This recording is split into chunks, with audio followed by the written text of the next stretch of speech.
Arsenal a forcé le verrou des quarts de finale de la Ligue des Champions, une première en 14 ans, mardi en mettant au tapis un FC Porto plus expérimenté mais emporté au bout du suspense et des tirs au but, 1-0, 4-2 TAB.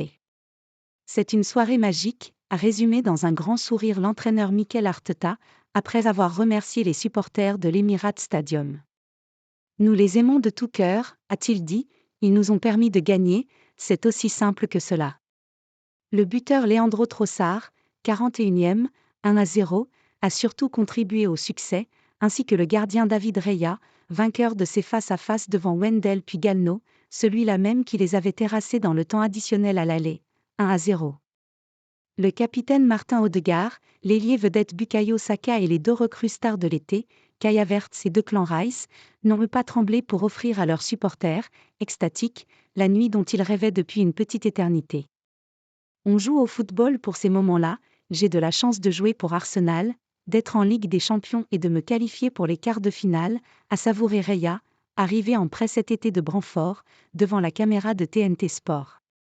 Arsenal n'avait plus été dans le top 8 européen depuis 2010, et il lui avait alors aussi fallu renverser les Dragons portugais pour y accéder, après s'être une défaite 2-1 à l'aller. La manche retour a été moins éclatante qu'à l'époque de Samir Nasri et Niklas Bentner, 5-0, mais l'explosion de joie n'en a pas été moins forte au regard du scénario, tendu et indécis. À l'échelle d'Arsenal, ce retour au sommet avait le goût de l'ivresse et les supporters l'ont fait comprendre en transformant l'Émirate, enceinte à la ferveur parfois contenue, en chaudron alimenté de la première à la dernière minute. Cette équipe d'Arsenal, revenue en C1 après 7 ans d'absence, a trouvé les ressources pour surpasser patiemment mais avec détermination un club habitué aux joutes continentales, guidé par l'insubmersible Pepe, 41 ans, 3 titres et 120 matchs de Ligue des Champions au compteur. Fin de malédiction. La jeunesse de William Saliba, Rice ou Saka l'a finalement emporté en brisant au passage une malédiction de leurs aînés, éliminés cette fois d'affilée en huitième de finale entre de 2011 à 2017.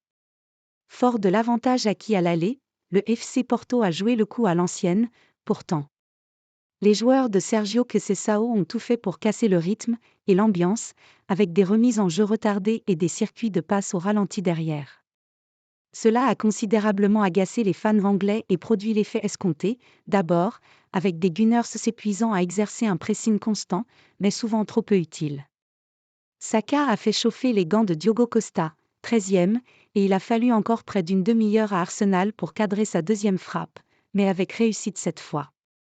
Odegaard a transpercé le dernier rideau d'une sublime passe croisée pour Trossard et l'ailier belge, titularisé à gauche en l'absence de Gabriel Martinelli, qui a enroulé sa frappe pour contourner Pepe et son gardien, 41e, 1-0.